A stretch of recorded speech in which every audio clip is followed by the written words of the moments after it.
Hello guys, আমি তোমাদের সরিতা, তোমরা দেখছো শরীর সরকার ব্লগস। আমার চ্যানেলে আরো একটা নতুন ভিডিওতে তোমাদের সকলকে জানাই অনেক অনেক স্বাগত। তো এখন থেকে ভিডিওটা শুরু করছি গাইজ। আর আজকে হচ্ছে রবিবার, আর রবিবার মানেই ভরপুর কাজ সকাল থেকে। আর আমি ইনফ্যাক্ট আজকে কাজ বলতে একটু সেরকম প্রেশার থাকবে না। আর কালকে যেরকমটা তোমাদের বলেছিলাম, কাকু তো গাড়ি সার্ভিসিং করিয়ে রেখে, মানে গাড়ি সার্ভিসিং করিয়ে কাকুর গাড়িটা রাখা ছিল আমার এখানে।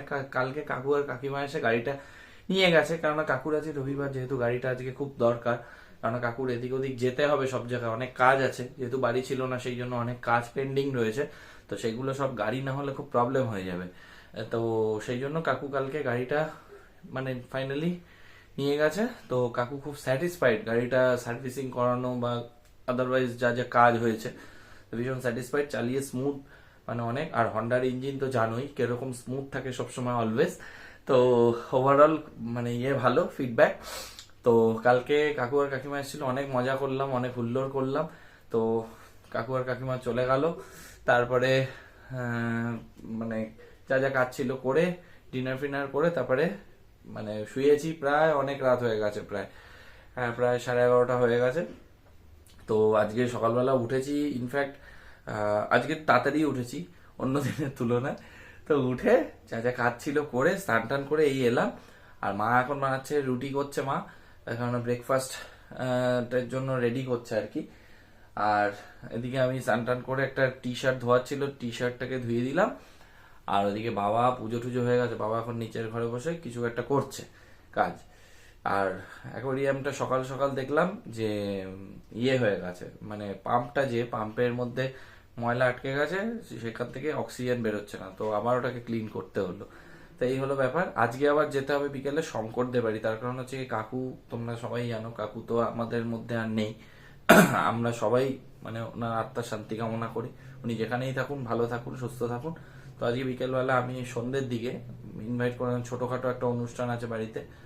তো আমি আর জয়দা মানে আমাদের কথা হয়েছে যাওয়ার, শঙ্কর ফোন করেছিল আমাকে যাওয়ার জন্য, আর আমি জয়দা আমরা সবাই যাব। তো দেখি জয়দা কখন ফোন করে, তারপরে বেরোবো। বেশি দূর না, মধ্যমগ্রামে ওর বাড়ি দেবীগড়। তো চলে যাবো ওখানে। তো আর সবটা তোমরা দেখতে পাবে, কোথায় যাচ্ছি, কি করছি না করছি সবটাই দেখতে পাবে। তো চলো ভিডিওটা সারাদিন জুড়ে থাকো ভিডিওর সাথে, আর কি হয় না হয় দেখতে থাকো, চলো। তো গাইস, আমার খাওয়া দাওয়া হয়ে গেল। এখানে খেলাম একটু আলু চচ্চড়ি আর রুটি, আর এখানে রাখা রয়েছে মিষ্টি, আর এই মিষ্টিও খাবো। এটা আমার সব থেকে পছন্দের জিনিস গাইজ, এটা আমি ছাড়তে পারি না। তার কারণ হচ্ছে কি, অনেকদিন গ্যাপে গ্যাপে খেলেও আমার খেতেই হয়, কারণ এটার প্রতি একটা আলাদাই ভালোবাসা, একটা আলাদাই টান আছে, তোমরা সবাই জানো।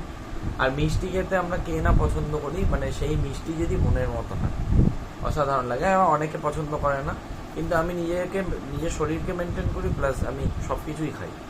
তার কারণ আমি মনে করি নিজের মানে আত্মাকে কষ্ট দিয়ে কিছু করা উচিত না। তার কারণ যেটা মন চায় সেটা খাও, যেমন ভাবে লাইফে চলতে ইচ্ছা হয় বাঁচো, যেরকম ভাবে ইচ্ছা হয় মানে সেরকম ভাবে, মানে দিল খোলকে মানে এনজয় করো আর কি, এরকম একটা ব্যাপার। তো বাইরে ওয়েদারটা খুব বেশি এখন অব্দি গরম নয়, তো রোদ্দুর উঠেছে, কিন্তু ঠান্ডা ঠান্ডাই আছে ফ্যানের হাওয়াটা। তো বেলার দিকে দেখা যাক কি হয়। আর বিকেলে তো যেরকমটা তোমাদের বললাম, আজকে ওই শঙ্করের বাড়ি মানে আমি বন্ধুর বাড়িতে যেতে হবে কাল, আজকে সন্ধ্যেবেলা। তো যাব, তোমাদের সাথে ভিডিও শেয়ার করব, দেখা যাক কি হয় না। আর ওয়েদারের অবস্থা কীরকম থাকে, মানে সেটা হচ্ছে সব থেকে বড় ইম্পর্টেন্ট বিষয়। ওয়েদারের অবস্থা কীরকম থাকে সেটার উপরে নির্ভর করছে সব কিছু। চল গাইজ, আজকে দেখো বাইরে রোদটা দেখো কীরকম, জাস্ট ফাটাফাটি রোদ, মানে এত রোদ। আর সকালবেলা দিয়ে ওয়েদারটা একদম প্লেজেন্ট ছিল, ভাবলাম যে ঠান্ডা থাকবে ওয়েদার, কিন্তু দেখো কোথায় কি, আবার সেই রোদ, আবার সেই গরম। তবে বিকেলবেলা জানি না কি হবে, বিকেলবেলা হয়তো হলেও হতে পারে, বলা যাচ্ছে না কিছু, বিকেলে বৃষ্টি হবে কিনা। তবে বিকেলে বৃষ্টিটা না হলেই ভালো, কেননা শঙ্করের বাড়ি যেতে হবে, বৃষ্টি হলে পুরো কেলেঙ্কারি হয়ে যাবে। তো বৃষ্টিটা আশা মানে ঠাকুরকে রাখছি যেন বৃষ্টিটা না হয়, বিকেলে ওয়েদারটা যেন ভালো থাকে। এমনি মেঘলা থাকলে অসুবিধা নেই, কিন্তু একটু ঠান্ডা ঠান্ডা ওয়েদার থাকলে ভালোই হয়। আর যাবো, বাইক নিয়েই যাবো, অসুবিধা হবে না কিছু। তো দেখা যাক কি হয় না হয়, সবটাই তো শেয়ার করবো তোমাদের সাথে। আর ওর বাড়িতে দুটো ডগই আছে, আমি বলেছি শঙ্করকে বলেছি যে ভাই একটু টিয়ে করে রেখে দিস, কেননা আমার আবার একটু ফোবিয়া আছে। তো আমি বললাম যে ঠিক আছে রেখে দিস করে। আর বললো ঠিক আছে তুই আয় না, কোনো চাপ নেই। তো তো কাকুর আত্মার শান্তি কামনা করি। মানে উনি যেখানেই থাকুন ভালো থাকুন, সুস্থ থাকুন। তো হঠাৎ করেই চলে গেছেন আমাদের সবাইকে ছেড়ে ঘুমের মধ্যেই। তো অসুস্থ ছিলেন অনেক দিন ধরেই, তো হঠাৎ শুনলাম, শুনে খুব মানে মনটা খুব ভারাক্রান্ত হয়ে গেল যে সবই ঠিকঠাক ছিল, তো এরকম হয়ে গেল। যাক, ডেস্টিনি মানে কার কোথায় কী রকম ডেস্টিনি মানে ই করা আছে, সেট করা আছে, সেটা তো আমরা জানি না। কার কতদিন আয়ু আছে সেটা তো আমরা জানি না। মানে কালকে কি হবে আমরা কিছু জানি না, সবটাই আমাদের কাছে আনসার্টেন। তো এইরকমই ব্যাপার। তো শুনে খারাপ লাগলো অবশ্যই। তো শঙ্কর এখন একা হয়ে গেল, কাকিমার পুরো দায়িত্বটা এখন ওর উপরে। খারাপই লাগছে, ও আমার মতো বাড়ির একটাই ছেলে। তো যাই হোক, কী করা যাবে, কিছু তো করার নেই, বাস্তবটাকে তো মেনে নিতেই হবে। তো ঠিক আছে, চলো এখন মা রান্নাবান্না করছে, রান্নাবান্না করে তারপরে মা একটু বেরোবে, কাজ আছে। তো দেখি তারপরে কি হয় না হয়, সবটাই শেয়ার করতে থাকবো তোমাদের সাথে, ভিডিওটা দেখতে থাকো। আর এখন মা একটু মানে সবজি টবজি কাটাকাটি করছে, আর আমি এখানটা দাঁড়িয়ে কথা বলছি, তার কারণ হচ্ছে প্রচণ্ড রোদ। চলো আবার পরে কথা হচ্ছে তোমাদের সাথে। এটা দরকারের জন্য চলে এলাম ছাদে। আর এখানে অ্যালোভেরা গাছগুলোকে না কালকে ওই কোনার দিকে ছিল, এখান থেকে শিফট করে দেওয়া হয়েছে কিছু গাছ। তার কারণ হচ্ছে গাছের গোড়াগুলো মানে মাটি থেকে মানে উঠে এসে যেহেতু জায়গা কম ছিল ওই টপটার মধ্যে মানে গ্যাদারিং হয়ে গেছিলো, তো এখানে কিছু শিফট করে দেওয়া হয়েছে। তো ওখানে কিছুটা রাখা হয়েছে আর এদিকে কিছুটা দেওয়া হয়েছে। আর এদিকে দেখো বৃষ্টি হওয়াতে কদিন গাছের চেহারাই পুরো পাল্টে গেছে কিছু কিছু গাছের। এই লঙ্কা গাছগুলোতে প্রায় মানে ফল আসার সময় হয়েই গেছে। আর এদিকে তো এই অবস্থা, লেবু গাছে তো হলোই না লেবু, এই গরমের জন্য ঝরে গেছে। তো এই হলো ব্যাপার গাইজ। আর গরমটা আছে, তার কারণ হচ্ছে রোদ যেহেতু আছে, তো এই জন্য গরমটা আছে। জানি না বিকেলে কী হবে ওয়েদার, যেরকমটা তোমাদের বললাম। আর দেখতে থাকো সব কিছু। আর এখন একটু উঠেছিলাম দরকারে, তার কারণ হচ্ছে কয়েকটা ওখান থেকে কটা পাটকাঠি নেওয়ার ছিল, তো সেই জন্য উঠলাম। তো ভাবলাম তোমাদের সাথে একটু শেয়ার করি। তো এই হলো ব্যাপার। তা তোমরা কিন্তু চ্যানেলটাকে বেশি বেশি করে সাবস্ক্রাইব করো, আর ভালো লাগলে লাইক অবশ্যই করো। চলো আমার পরে কথা হচ্ছে। এদিকে মার রান্না বান্না সব হয়ে গেছে, রান্না বান্না করে মা একটু গেছে বড় মাদের ঘরে। তখন বড় মা এত মাস ছিল না, এই বড় মা দিদির ছেলের মানে বিয়ে গেল, কালকে রিসেপশন গেছে, বড় মা কালকেই চলে এসছে। আর সেই জন্য মা গেছে। তো অনেক দিন মানে ছিল না, প্রায় 6 মাস মতো ছিল না বাড়ি। তো এই আজ মানে কালকে এসছে, তো আজকে মা সেই জন্য গেছে। আর এদিকে দেখো রান্না বান্না সব মোটামুটি ডান। তো খুব একটা রান্না আজকে প্রেশার ছিল না, কারণ কালকে কিছু রান্না বান্না ছিল। তো সেই হলো ব্যাপার। আর আজকে তো আমি বিকেলবেলা, আমি সন্ধ্যেবেলা যাব, দেখি কখন কোন টাইমে জয়দা আমাকে ফোন করে, সেই টাইমে বেরোতে হবে। আর সব থেকে বড় কথা না, মানে বন্ধু বান্ধবদের মানে মধ্যে আমাদের মধ্যে এতটাই মানে বন্ডিং রয়েছে, তো আমরা মানে সবসময় সবাই সবার সাথে থাকি, সবসময় পাশাপাশি। তো এরকম একটা ব্যাপার, এখন সবাইকেই মিলেমিশে থাকতে হয়। বন্ধু শব্দের অর্থই এটা। তার কারণ হচ্ছে এরকম হঠাৎ করে এরকম একটা ইনসিডেন্ট ঘটে গেছে, তো কি আর করা যাবে। তো আমরা অন্তর থেকে গভীরভাবে সমবেদনা জানাই আমাদের তরফ থেকে। কি বলবো, মানুষের এখন ডেস্টিনি এরকম, মানে কোনো ঠিক ঠিকানা নেই। আজকে আছি, কালকে ভরসা নেই, কালকে কি হবে জানি না। তো এরকমই ব্যাপার। তো সেটাই বলছি তোমাদেরকে যে মানে এখন আমাকে দেখে বুঝতেই পারছো, একদম বিন্দাস আছি, একদম বিন্দাস থাকি, ফ্রি থাকি, একদম মানে রিল্যাক্স থাকি। মানে খুবই ভালো মানে দিন আমার এখন কাটে, আর আমার কোনো চাপ নেই। সব থেকে বড় কথা হচ্ছে মানে মানুষ ভুল থেকেই শিক্ষা লাভ করে, ঠিক আছে।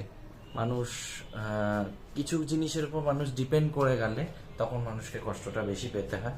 তো যাই হোক, সেটা আর নতুন করে বলতে চাই না আমি। তো দেখো গাইজ, কুমড়ো গাছ হচ্ছে ওখানে একটা,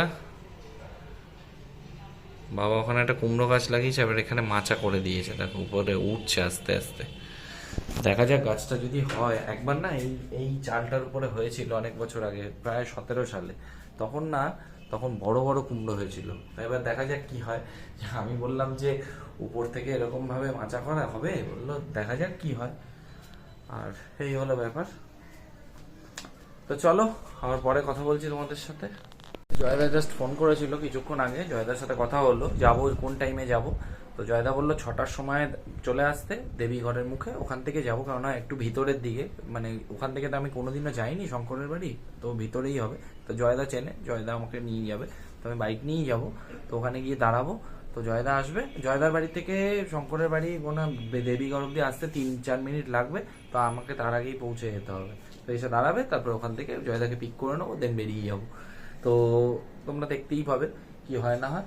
আর সব থেকে বড় কথা হচ্ছে এই বলছিল যে অ্যাকচুয়ালি মানে শঙ্কর যেহেতু চুলটা ক্যান্সার পেশেন্টকে ডোনেট করবে বলে, সেই জন্য চুলটাকে কি করে, চুলটাকে ও কিন্তু মানে মুন্ডন হয়নি, মানে ও নেড়া হয়নি, চুলটা ফেলেনি।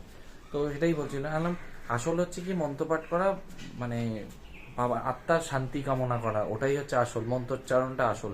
মানে কি করলো না করলো সেটা ম্যাটার করে না, মানে চুল কি করলো না করলো সেটা ম্যাটার করে না, আসল মন্ত্রোচ্চারণ এটা হলেই হলো। তো যাই হোক, তো জয়দা যেহেতু রামকৃষ্ণ মিশনের স্টুডেন্ট, জয়দার যথেষ্ট নলেজ আছে যে কোনো জিনিসের প্রতি, যথেষ্ট মানে ধৈর্য সহকারে যে কোনো জিনিসকে বোঝাতে পারে। তো এটাও দাদার মধ্যে একটা খুব ভালো একটা প্লাস পয়েন্ট আছে। কেননা আমাকেও তো একটা সময় মানে জয়দা আগের বছর যে আমি ডিপ্রেশনের দিয়ে গেছিলাম, আমি তার জন্য টু মাচ গ্রেটফুল দাদার কাছে। তো দাদা তুমি যদি ভিডিওটা দেখে থাকো, আমি তোমার কাছে সত্যিই গ্রেটফুল, কেননা তুমি আমাকে অনেক কিছু তোমার থেকে আমি শিখতে পেরেছি, অ্যাডপ্ট করতে পেরেছি। মানে কি করে ধৈর্য নিয়ে নিজেকে পুরো আস্তে আস্তে ওভারকাম করতে হয়, মুভ অন করতে হয়। তো তুমি আমাকে সেই জায়গাটা দাঁড়িয়ে অনেকটা হেল্প করেছো, মানে আমার নিজের মাইন্ডটাকে চেঞ্জ করতে, মাইন্ড সেট আপটাকে চেঞ্জ করতে। তো thank you one second, thank you বলে তোমাকে ছোট করবো না, কিন্তু মানে আলাদাই একটা তোমার প্রতি একটা ইয়ে আছে, মানে ভালোবাসা আছে, তার কারণ তুমি আমাকে সেই জায়গাটা থেকে মানে ইয়ে করেছো আর কি, তখন বার করেছো। তো যাই হোক, আজকে দাদার সাথে অনেকদিন পর দেখা হবে, মানে অনেক অনেক দিনই হয়ে গেল দেখা হয় না সামনাসামনি, আমাদের সব ফোনে কথা হয়, কিন্তু ব্যস্ত থাকা হয় মানে সেই জন্য ও যেহেতু বিজনেস সামলাচ্ছে সেই জন্য সবসময় দেখা হয় না। তো আজকে দেখা হবে, আর তোমরাও দেখতে পাবে, আনবো ক্যামেরার সামনে আনবো, দুজনকেই আনবো, শঙ্করকেও আনবো, জয়দাকেও আনবো, তোমরা দেখতে পাবে। আর তোমরা লাইক করতে কিন্তু ভুলো না, লাইক কিন্তু অবশ্যই চাই, আর কমেন্ট করবে কিরকম লাগলো আজকে যে ব্লগটা বানাচ্ছি কিরকম লাগলো, আর বেশি করে কিন্তু সাবস্ক্রাইব চাই। চলো আবার পরে কথা হচ্ছে। মা এখনো আসেনি, তো পেয়ে গেছে প্রচন্ড খিদে, খেয়ে দিয়ে উঠে তার একটু রেস্ট নিয়ে পরে তোমাদের সাথে কথা বলছি একবারে বিকেলে। চলো, এখন বেজে গেছে প্রায় 4:30, 4:35 হয়ে গেছে। তো যাব, এরপরে বেরোতে হবে। তো জয়দার সাথে যেরকমটা তোমরা জানো কথাবার্তা হয়ে গেছে, বেরোবো টাইমে। তো দেখি কখন ফোন করে আবার, তারপরে বেরোবো, তার আগেই বেরিয়ে যাবো ইনফ্যাক্ট। সবটাই তোমরা দেখতে পাবে, তোমাদের সাথে শেয়ার করবো। আর মধ্যমগ্রামে এখান থেকে যাবো, একটু শর্টকাট নেবো, তার কারণ প্রচন্ড জ্যাম থাকে সন্ধ্যের টাইম, বিকেলের টাইমটাতে। তো গাইস ফাইনালি রেডি হয়ে গেছি, এখন যাচ্ছি শঙ্করের বাড়ির উদ্দেশ্যে। তার কারণ গিয়ে দেবীগড়ের মুখটাতে দাঁড়াবো, এখন জয়দা আসবে। জয়দা আমাকে ফোন করেছিল, বললো 6:15 বেরোতে, এখন অলরেডি বাজে 6:16। তো বেরোচ্ছি, জয়দা বললো বাড়িতে জয়দার ক্লায়েন্ট এসছে, তো সেই জন্য একটু দেরি হবে, 6:30টার মধ্যে চলে আসবে। তো চলো, যেতেও তো সময় লাগবে, যাওয়া যাক, গিয়ে ওখানে গিয়ে তোমাদের সাথে একবারে কথা বলছি, চলো। তো গাইজ অনেকক্ষণ হয়ে গেল জয়দার জন্য দাঁড়িয়ে রয়েছি, জয়দা বললো এখনো আসেনি, তো একটু সময় লাগবে, তো সেই জন্য দাঁড়িয়ে যাচ্ছি ওর জন্য। দেখা যাক ও কখন আসুক, তারপরে দেখি তোমাদের সাথে আবার কথা বলছি। গাইজ ফাইনালি এই যে এসে গেছে অনেকদিন পরে, অনেকদিন গ্যাপে গ্যাপে আসে আমার বউ। এখানে দাঁড়িয়ে আছি আমরা ফ্লাইওভারের নিচে, আসলো দাদা, এখন আমরা বেরোবো। তো চলো যাওয়া যাক, গিয়ে তারপর তোমাদের সাথে আবার কথা বলছি। দাদা সব ঠিক আছে তো? অনেকটা দেরি হয়ে গেল, দাদার বাড়িতে লোকজন এসেছিল তাই দেরি হয়ে গেছে। তো গাইজ ফাইনালি চলে এসেছি শঙ্করের বাড়িতে। শঙ্কর সব ঠিক আছে তো? সব কাজ টাজ ঠিকঠাক হয়ে গেছে? দেখো হঠাৎ করে এরকম একটা ইয়ে হয়ে গেল, ওদেরকে কি বলবো। আর এই জয়দা আমরা এসে গেছি, তো চলো এখন একটু কথাবার্তা বলে নিই, তারপরে আবার বেরোনোর আগে তোমাদের সাথে কথা বলছি, চলো। ফাইনালি বাড়ি চলে আসলাম, আর সব থেকে বড় কথা হচ্ছে কি জয়দাকেও নামিয়ে দিলাম স্টেশনের ওখানে।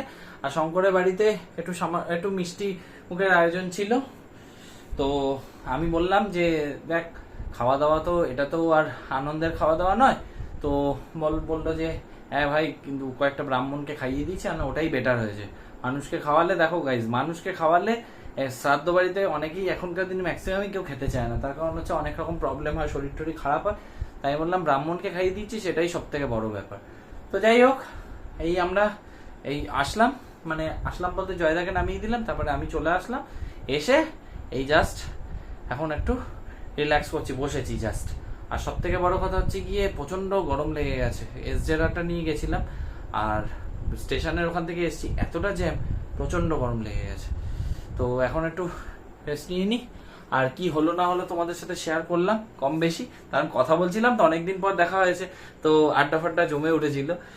তো আমি সারাদিনে কি করলাম না করলাম দেখালাম, আর ভিডিওটা আর বড় করবো না। যদি ভিডিওটা দেখে থাকো তাহলে মেকশিওর ভালো লেগেছে, ভালো লাগলে কি করতে হবে, একটা লাইক করে দাও, কমেন্ট করে জানাও কিরকম লাগলো, আর বন্ধুদের সাথে অনেক অনেক শেয়ার করে দাও। আর সবশেষে চ্যানেলে নতুন হয়ে থাকলে চ্যানেলটাকে সাবস্ক্রাইব করে পাশে থাকা বেল আইকনটিকে ক্লিক করে অল নোটিফিকেশন অন করে রাখো, যাতে ভিডিও আপলোড হলে নোটিফিকেশনটা তোমাদের কাছে পৌঁছে যায়। তো চলো গাইস, দেখা হচ্ছে পরবর্তী ভিডিওতে, ততক্ষণের জন্য টাটা, বাই।